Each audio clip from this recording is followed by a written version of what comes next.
Hi, I'm Ross Bolton. Welcome to my funk rhythm guitar video.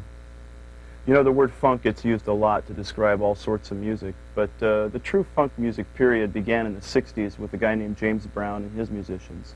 And then it evolved through the 70s and then kind of faded away in the late 70s when disco became popular. But you know, during that time there were a lot of bands playing some incredible grooves. And one of the great things that emerged out of that time was an innovative style of rhythm guitar playing that we're going to talk about today. The difference between funk rhythm guitar playing and other guitar playing of that period is that instead of the emphasis being on, you know, long extended solos and heavy guitar riff type tunes, the idea with funk rhythm guitar is to find a part that blends in with the rhythm section, almost making your part invisible, but adding to the whole of the groove. So we're going to try to capture the essence of that in this video. We're going to start with basic techniques.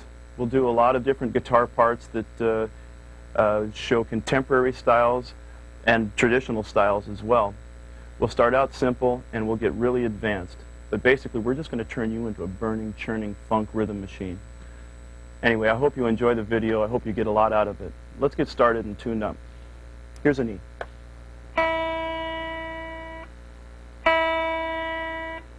Here's the B.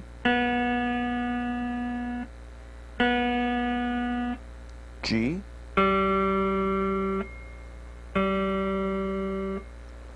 D.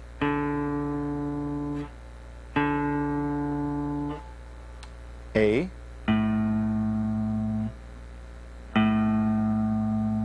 And finally a low E.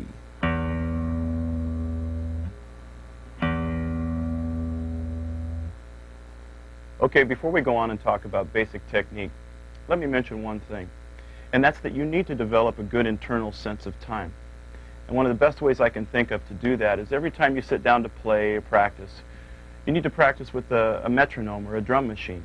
And if you have a drum machine, set it up to a basic pattern like this one, where the bass drum's on 1 and 3, the snare's on 2 and 4, and the hi-hat's just hitting straight 8th notes. Now the reason for that is you're going to be playing 16th note patterns. And some of them are going to get quite complicated. And whether you're playing straight 16ths or swing 16ths, a simple pattern like that won't get in your way. Now speaking of 16th notes, most funk music is based on a 16th note subdivision. Now what that means for us as guitar players is we're going to be scratching with our right hand constant 16th notes. Now that's 2 up and 2 down strokes for every beat of music. We start with a downstroke. Now when I count, you'll notice I'll have a downstroke lining up with a count like this. 1, 2, 3, 4, 1, 2, 3, 4. Now I know that looks very simple, but there's a lot of little things about that you need to know. So let's start with some basic right hand technique. Okay, the key word here is loose. Everything should be loose. Your arm is loose, your wrist is loose, your hand is loose. I call it having a drunk wrist. And the exaggerated hand motion is kind of like you're trying to shake water off the end of your hand. Now you'll notice through the video when I play, I keep my fingers kind of dangling loosely here. You may have your fingers cupped in like that. That's okay. Either way is fine, as long as you don't have anything fixed to the guitar, like your fingers fixed to the pick guard or your wrist fixed to the bridge. You don't want that. You want a full floating motion with your hand over the top of the guitar. Like that. The only tension at all is just enough to hold the pick in place. And speaking of that, a lot of my students at GIT, when they first start this technique, this funk technique, a lot of them complain about the pick slipping around either one way or another. And I find that the most common reason for that is that they don't have the pick flat to the strings. If you're stroking the guitar and your pick isn't flat to the strings, if you have an angle, it's going to slip this way, or if you angle it that way, it's going to slip the other way. Keep your pick flat to the strings. And the last thing I'd like to mention is one of the most common problems for having a good sound is that people drag their pick across the strings. When you're playing this kind of music, you want a tight sound. If you drag your pick, it tends to sound sloppy. So hit the strings as if, almost as if you're hitting them all simultaneously.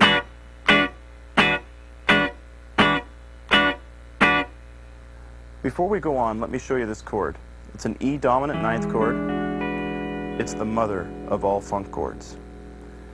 And it's also the foundation for most of what we'll be doing in the first section of this video. Here on the 7th fret, we're playing an E with our second finger, a G sharp with our first finger, and then with our third finger we're barring the top 3 strings, all on the 7th fret, to complete the chord. Sounds like that. Now while I got you here, let's just mention a couple things about left-hand technique. The whole thing here is to be efficient. You want the minimum amount of movement necessary to get the job done. Your left hand controls the articulation, that is, which note is played when, just by squeezing down, and then raising up just enough to mute. That's all the movement you need. You don't need to be flailing around all over the place, especially when the rhythm parts get complicated.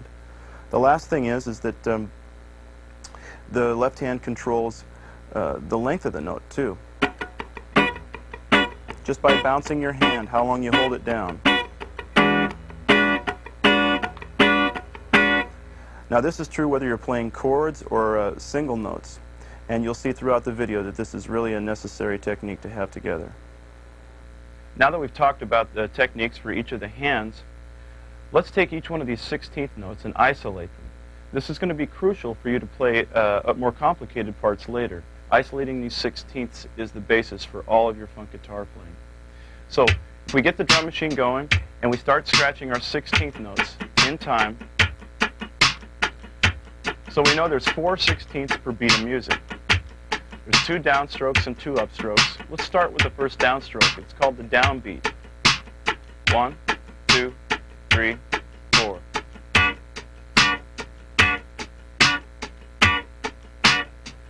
This is probably the easiest one. It lines up with the bass and the snare. It's a downstroke. The next downstroke is called the upbeat. It's the 3rd 16th, and it sounds like this. 1, 2, 3, 4. 1, 2, 3.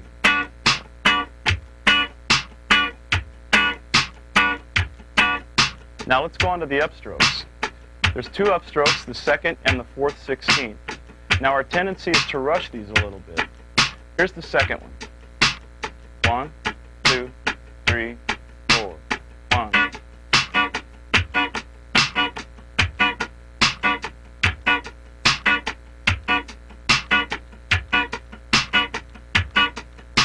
Now the 4th 16th is probably the most difficult one. It sounds like this.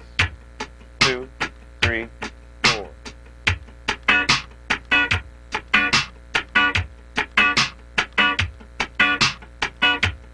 Notice it falls right before the drums.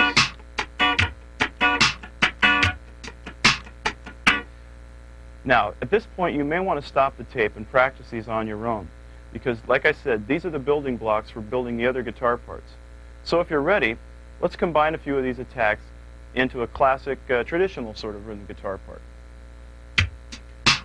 1, 2, 3, 4.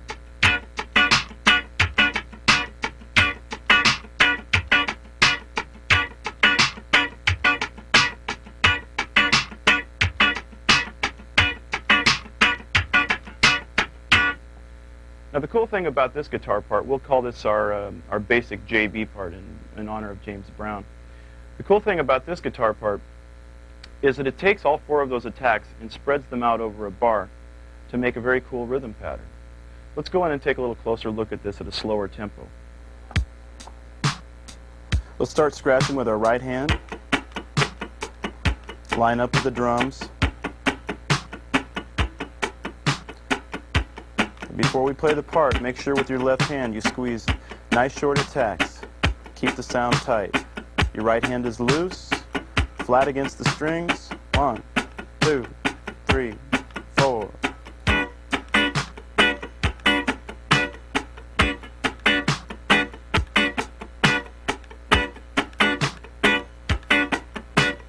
Down, up, down, up, down.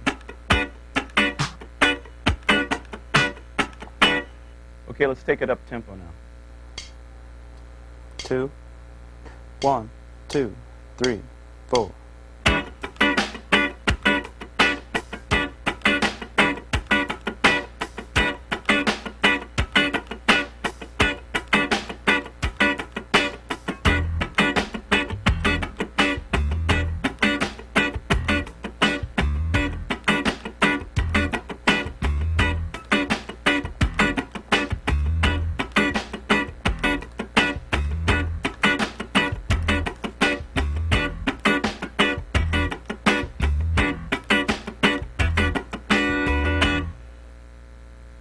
our next rhythm example, we're going to go down 2 frets and play a D9. This part also has all 4/16ths spread out through the bar, like the last example. 1, 2, 3.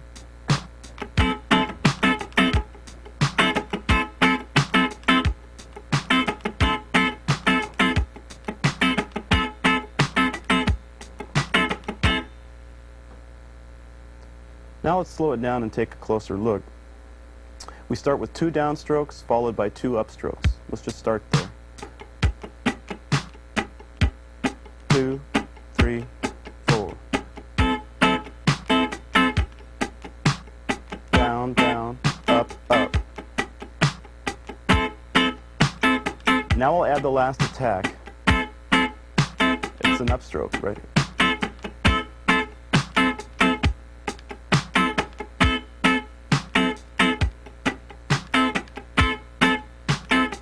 Don't rush this last one. Okay, let's take it up tempo now. 1, 2, 3, 4.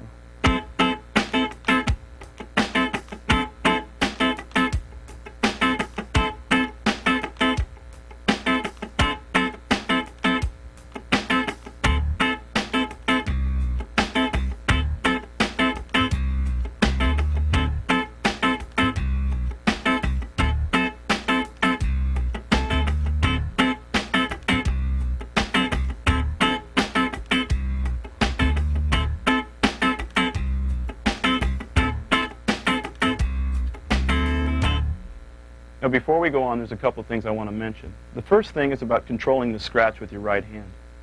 Now this last part you played, you may have played it scratching the whole way through, and it sounds like this.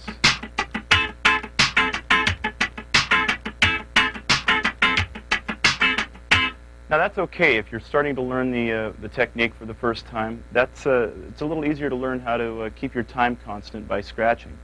But as you go on and you develop as a player and you play the examples in the video, you want to be able to play it without the scratch as well.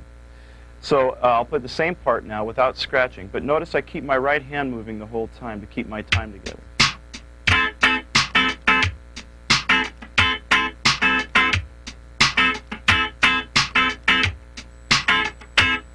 So that's something to be conscious of as you go through the whole video. One other thing, about playing funk guitar, the tone is really important, and the tone begins with your hands. Now, the guitar you use and the amp you use and the effects and all that are important, but tone begins right here. Don't be meek. This kind of music isn't for the timid. When you practice, practice aggressively. Practice like you mean it. Because when you get out and you play in real life, you're going to play the way that you practiced. Okay? So keep your tone strong. Now, let's go on. We talked a lot about 16ths up till now. And there's basically 2 ways to feel the 16th note. A straight 16th, which is the way we've been playing up till now. But the other way that we're going to talk about is a swing 16th, and that's like a hip-hop feel or a new jack swing or whatever they're going to call it this next year. If I scratch 16ths with a drum machine like this, these are straight 16ths. Everything's even. This is the way we've been playing up till now. But if I make one attack longer and one a little shorter, it sounds like this. Now you can exaggerate the swing, but it's best to just put it right about here. This is comfortable and this will groove well with music. Now once again, straight and swing. So now we're going to take the first part that we played, we called it the basic JB part, and we're going to play that with this swing 16th feel. And it'll sound a lot like this. 2, 3, 4, down.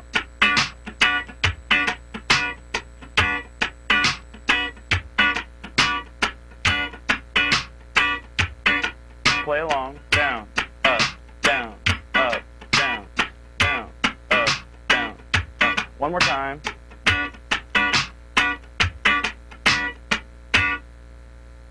Okay, now let's play it with the rhythm section.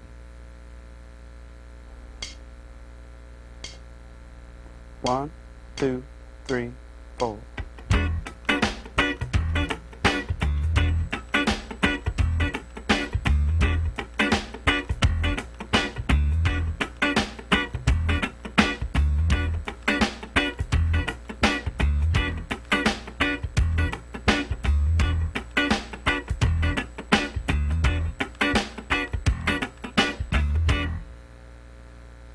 our next example, we're going to move up 1 fret to F9. And this part resembles the other part that we just played, but we've added a couple of attacks, make it a little bit hipper, and it sounds like this. 2, 3, 4.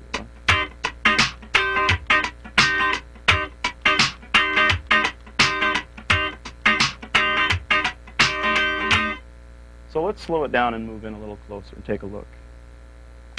Okay, start scratching in a swing feel. 1, 2, 3, 4.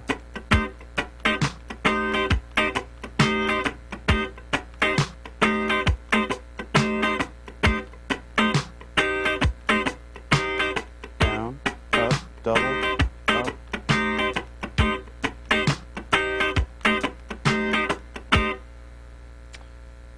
All right, let's swing this one with the bass and the drums. 1, 2, 3, 4.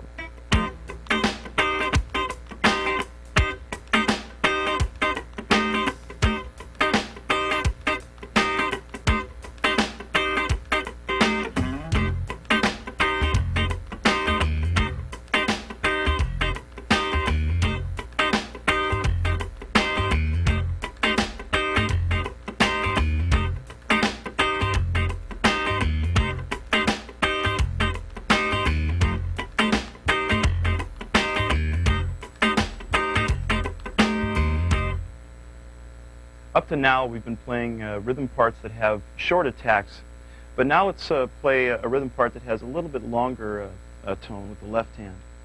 Now, the way we do that is we hold down with our left hand and float our right hand to get the longer tones. It kind of sounds like this.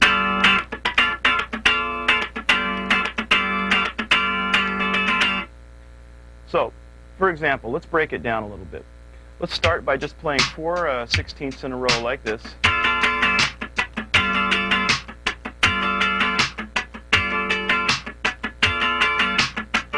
We're going to take the same idea. We're going to hold down our left hand.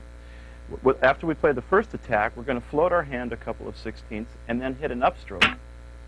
And it'll sound like this.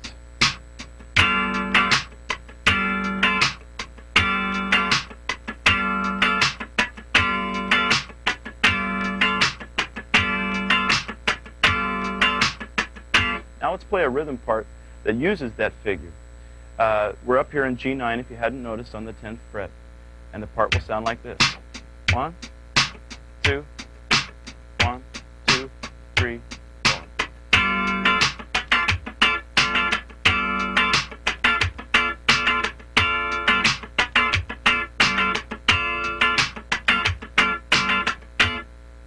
Okay, let's slow it down a little bit and take a closer look. Let's just start scratching now.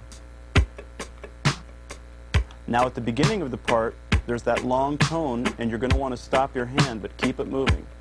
2, 3, 4.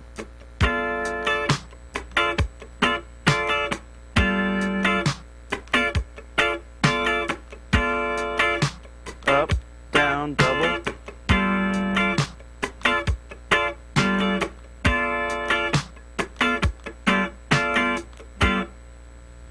Okay, here we go with the bass and the drums. 1, 2, 3, 4.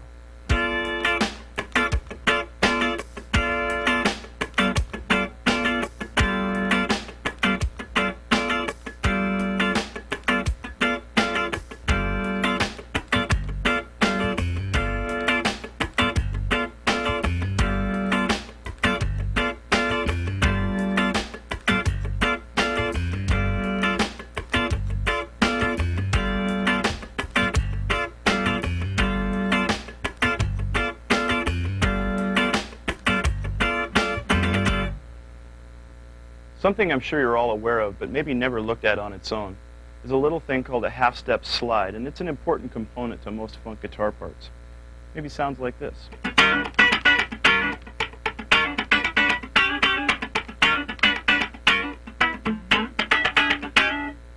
Now on its own, we're right here in E9 on the 7th fret. We're going to approach it from a half step below, E flat, and on its own sounds like this.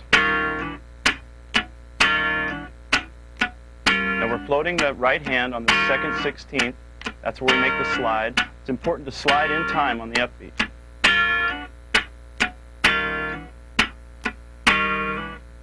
That's the basic slide.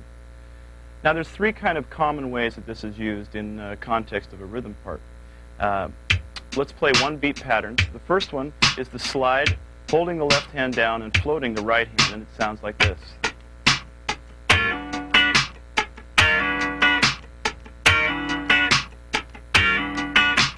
Now if we bring the right hand down and scratch the whole way, it sounds like this.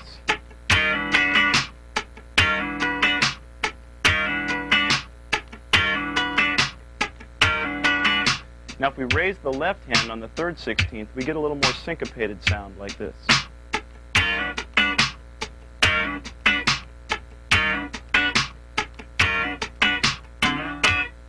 Now you may want to stop the tape and check these out on your own. Now, up to this point, we've only been using this one voicing of a ninth chord. In the next section after this, we're going to be going over a lot of different shapes for funk chords. So hang in there, believe me, we're going to play more than just this. And if you've had a lot of experience playing this type of music before, I realize these are all basic fundamentals we're going over now. But just like basketball players do, you need to look at your fundamentals regularly. Okay, now let's go on and we'll use this floated right hand and the half-step slide, and we'll put it into some rhythm guitar parts. This first one is in E9. What a surprise. It's a little faster, it's got a swing feel, and it's got a slide in it. It's kind of based on the original JB part that we played at the beginning of the tape. Here goes. 2, 1, 2, 3, 4.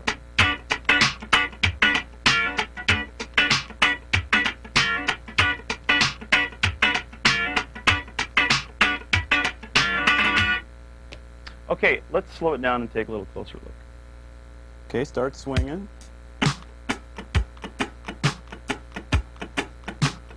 1, 2, 3, 4.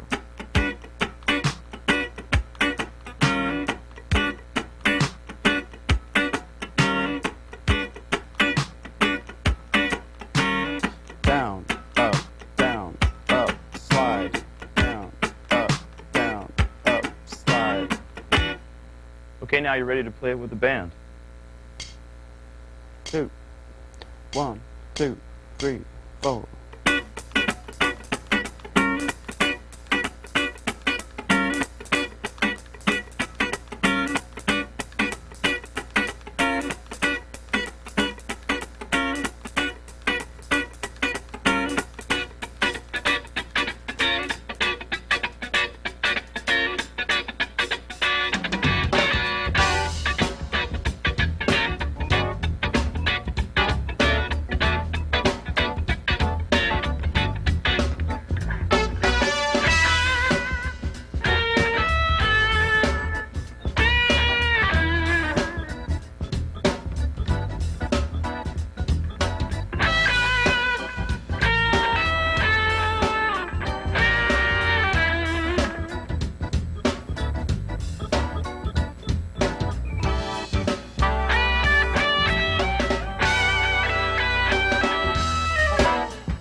Okay, let's move down the neck to the 3rd fret. This is based off of a C9.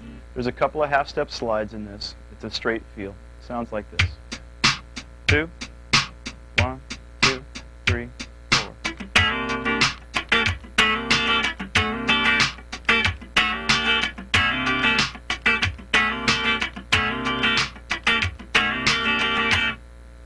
Okay, let's slow it down and take a look.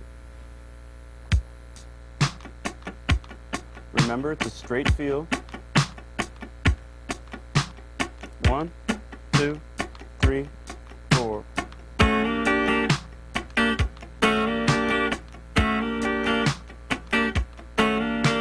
Slide, up, slide.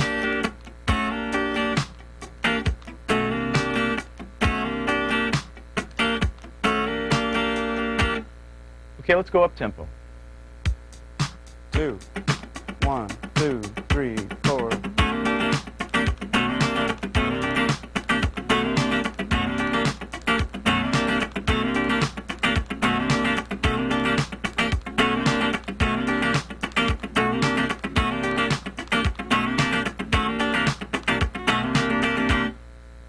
Okay, let's move up to D9 now. This is also a straight feel. This one is a little different. It starts on the and of one rather than on the downbeat. And it has a long tone with a slide in it as well. Sounds like this. 2, 3, 4.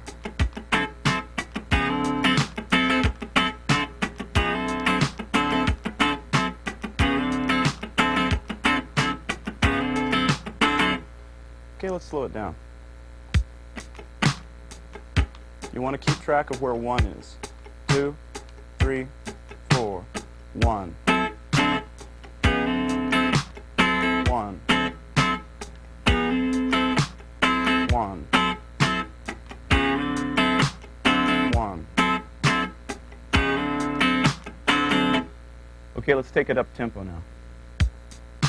1, 2, 3, 4.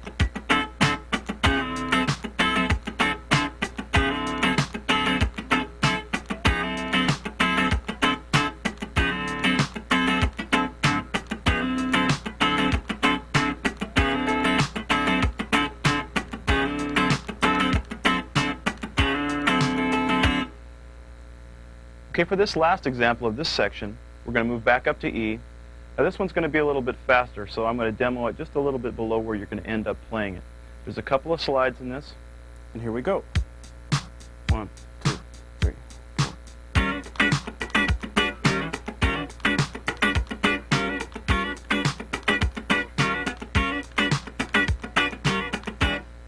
Okay, let's slow this down. There's a slide right at the beginning on beat 1 and on beat 4. 2, 3, 4. Slide, up, up, down, slide. Slide, up, down, slide.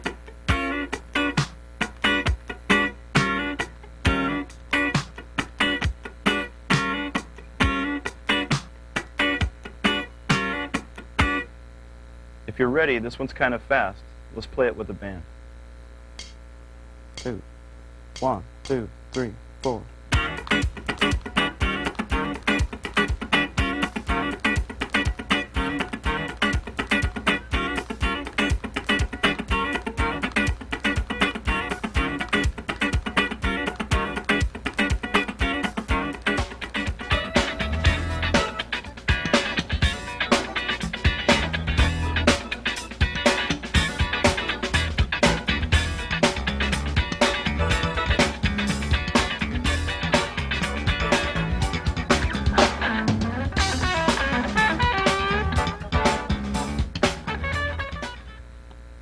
Okay, we've been talking about basic technique with the right and the left hand and getting them to play together. Now let's go on and let's talk about some chord voicings. Now, when I say chord voicing, I mean the order of the tones from the scale in which the chord appears on the guitar. But you need to have a good understanding of the fretboard, and that starts from knowing a few different chord shapes. Now, the ones that I'm going to show you, and they're not all the possible chord shapes on the guitar, these are just practical, common funk chords on the top 4 or 5 strings of the guitar.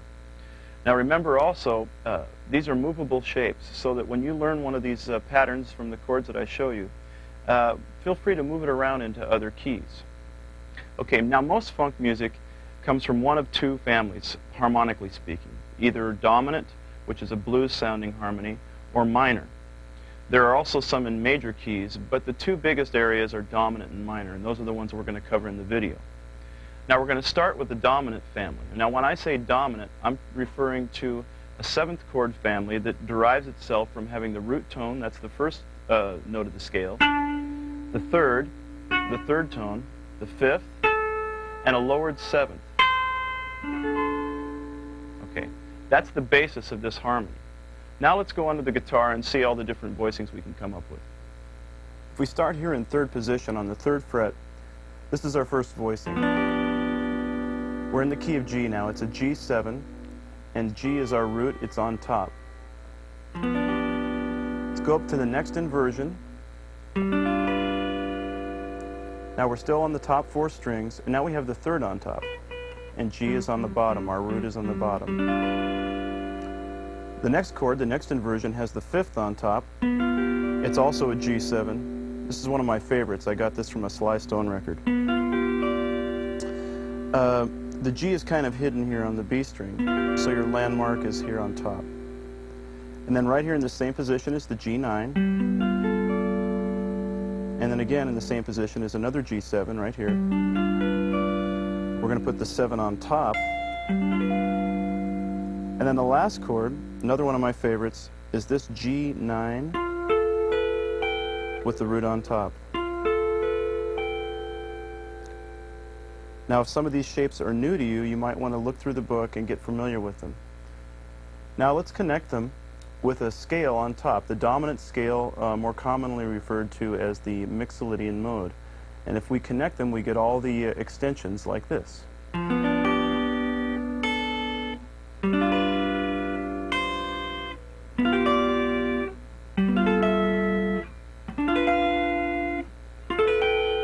One more time.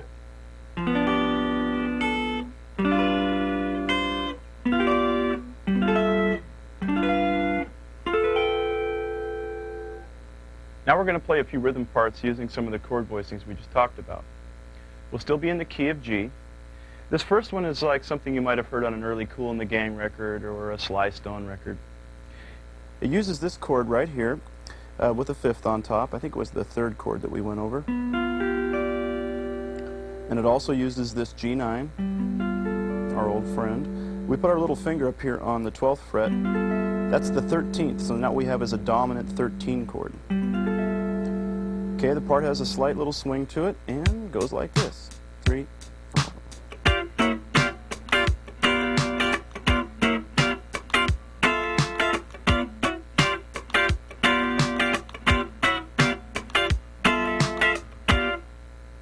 Now let's play it a little slower.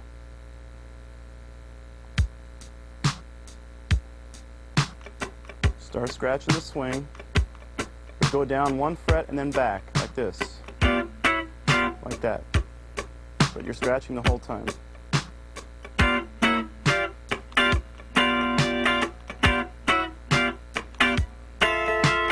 Down, down, down, up. Down, down, down, up.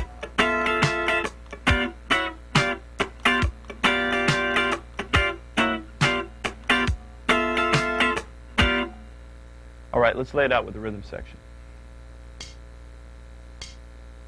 1, 2, 3, 4.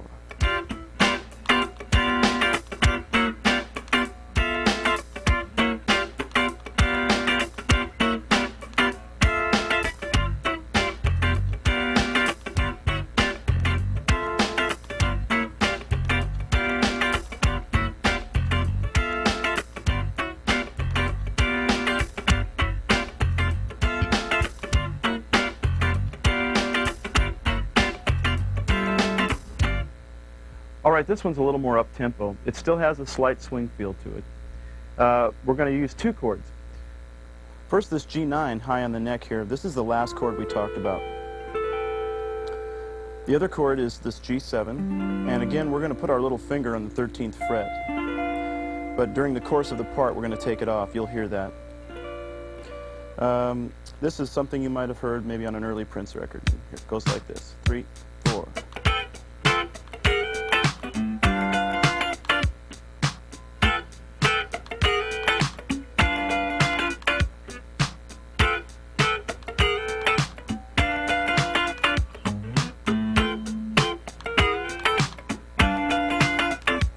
Play it a little bit slower.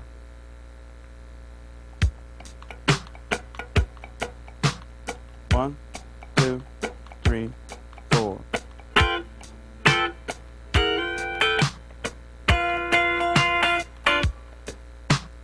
Down, down, slide. Lift your little finger. One more time.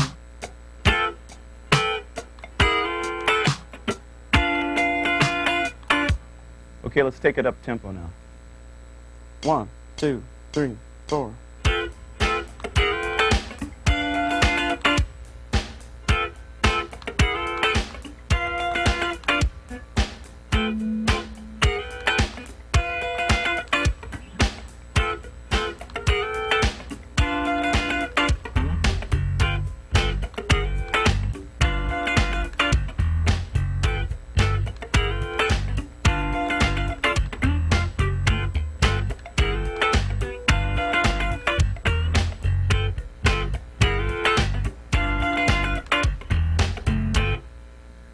Okay, this example is a bit slower. We're going to move down into 5th position. We're going to play this G7 chord right here. This is the second voicing we talked about. Remember, it has the 3rd on top and the root at the bottom. And our only move in this pattern is to take our little finger and move it up 1 fret to the 4th. That's called a dominant 7 with a suspended 4th. This is a pretty common move in a lot of funk rhythm guitar patterns. Now our tendency here, because of the nature of the part I'm going to play, is to stop your right hand when we go up to that sus4. Now when you hear the pattern, be conscious of that because you want to keep your hand moving the whole time. Let me play it a couple times and then you join in. 1, 2, 3, 4.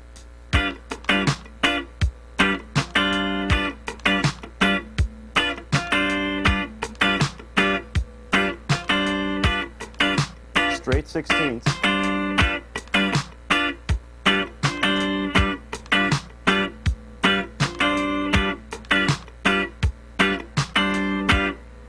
Let's add bass and see how it sounds. 1, 2, 3, 4.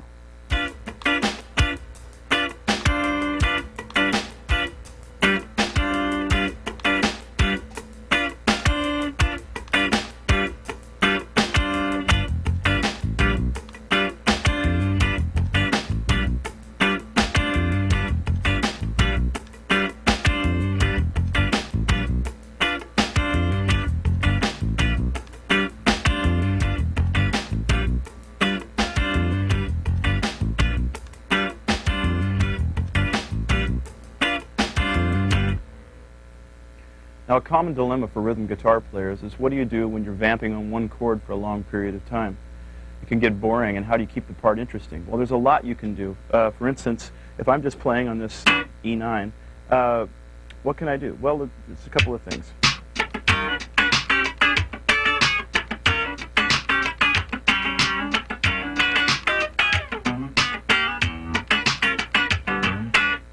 Okay, now I'm just doing little things like slides, chord fragments, different voicings to keep the part interesting. Now, that's a lot more than you would do when you were playing a song, but it gives you an idea of your options.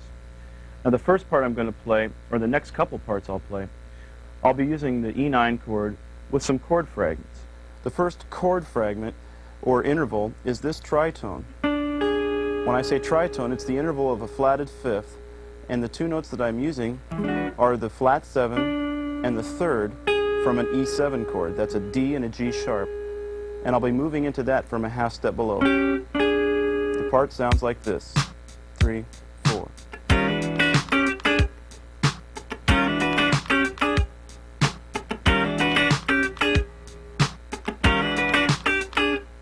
Okay, so let's play it a little bit slower and take another look at it. It's sliding and then the interval. 3, 4. Slide. Those are 2 upstrokes. Straight feel.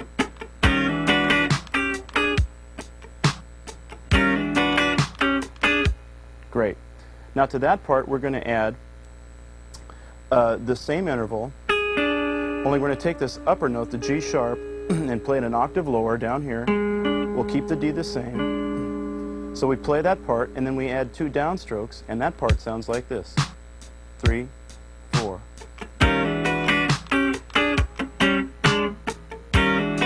Up, up, down, down.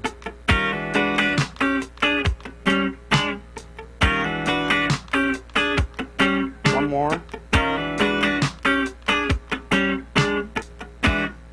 Okay, now let's play the whole part with the rhythm section.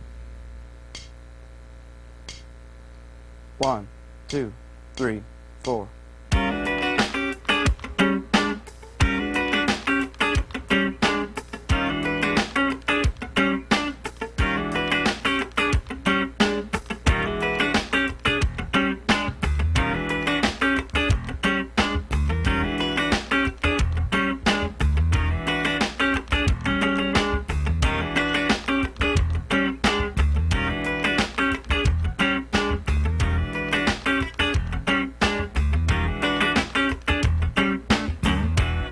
Now let's do the exact same part with a swing feel. 1, 2, 3, 4.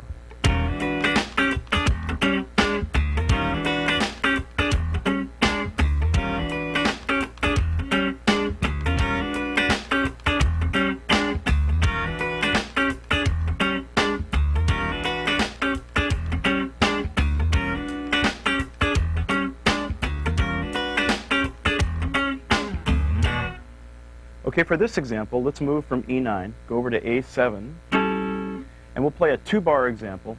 Sounds like this. It's a straight feel. 1, 2, 3, 4.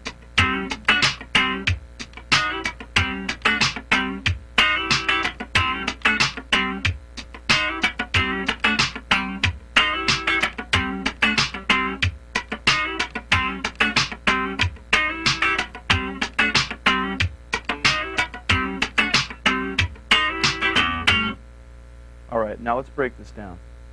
This rhythm pattern is based around this A7 chord voicing right here. It's the same as the first chord that we went over, but it was down in G then. Okay, the pattern starts here by barring the first 4 strings with our index finger, and then hammering on with our second finger to the major third. The next move is to take our third finger and bar the second, third, and fourth strings on the 7th fret, and then go back and hammer again, so it sounds like this. Okay, down, up, down. The next part of this pattern is based around this chord voicing. It's the second one we talked about. It has the third on top. But we're just going to play the top 3 strings, so we'll move our fingers around and play this chord shape with our first, second, and third fingers. Now we just slide into that chord.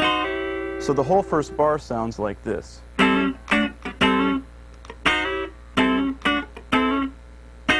The second bar is identical, except that instead of just a simple slide with this chord voicing, we actually float the right hand and use that one rhythm pattern we talked about.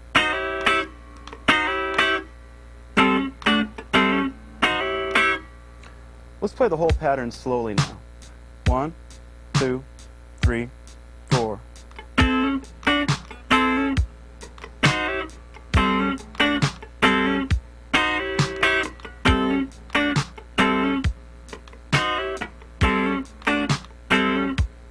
One more time.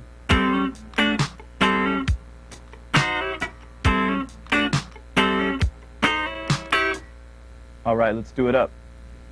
1, 2, 3, 4.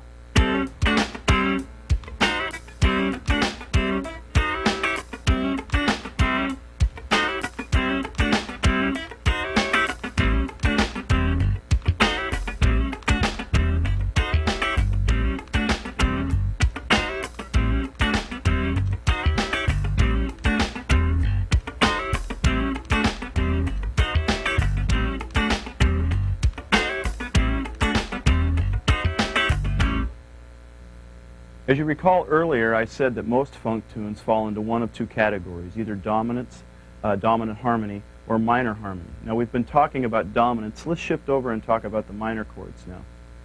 Now the only difference between a dominant 7th chord and a minor 7th chord is the third. Okay, you have a lowered third in a minor 7th chord. So the chord, a minor 7th chord would be spelled the root of the scale, the lowered third, the flatted third, the 5th of the scale, and the flatted 7th. That would be a minor 7th chord. So now let's go and look at the dominant chords that we played, when we'll lower the third, and we'll create a whole new set of minor chord voicings.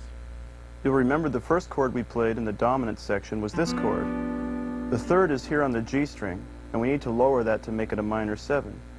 So we take our finger off, and that's the world's easiest chord to play. That's a G minor 7. Go up to the next inversion. This was the next one in the dominant family. Now the third's on top. Then we need to lower it 1 fret, so we'll just bar here with our second finger. And we have a minor 7.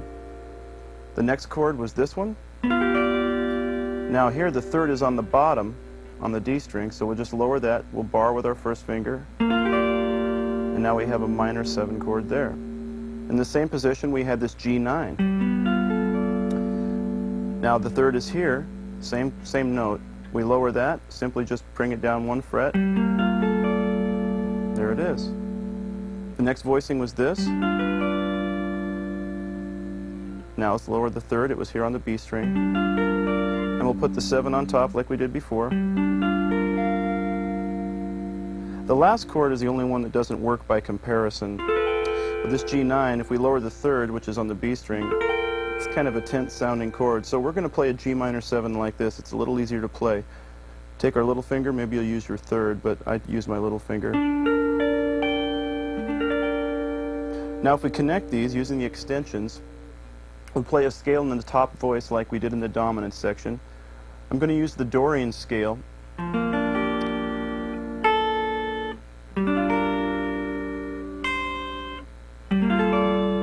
Now, that's the note that makes it Dorian. We want the major 6 with the minor chord. That's a common funk move. And then, moving on. One more time.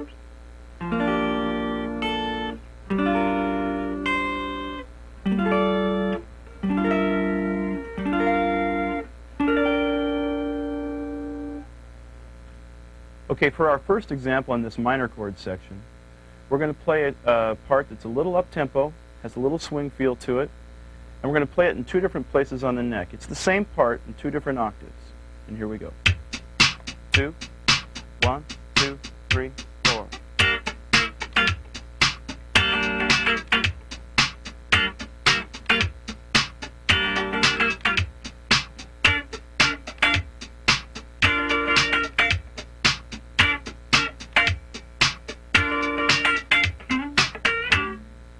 Okay, let's break this down. We'll begin by using this chord, the G minor. It's the first one we spoke of, but I'm going to add my 3rd finger here and play the root in the bass. Now the move here is with your little finger, you place it on the 5th fret playing an E, that's a major 6th over this minor chord, or 13, and then you move it up another fret to the minor 7.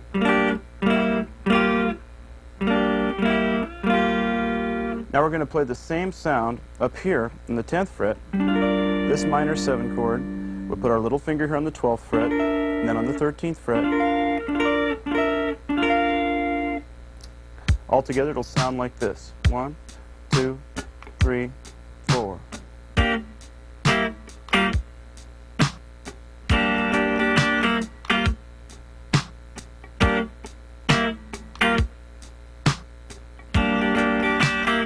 Let's go up high here.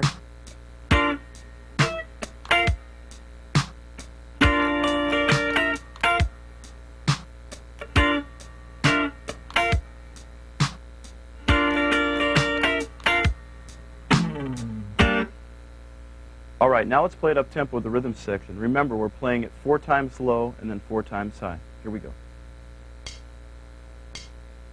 1, 2, 3, 4.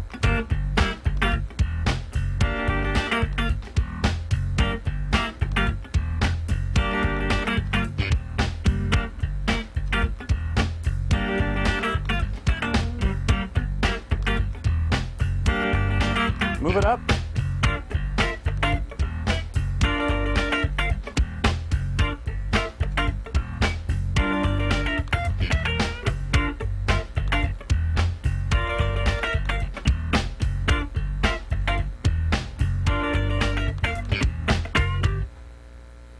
Okay, here's another 2-bar example. It's got a straight feel. It sounds a lot like this. 2,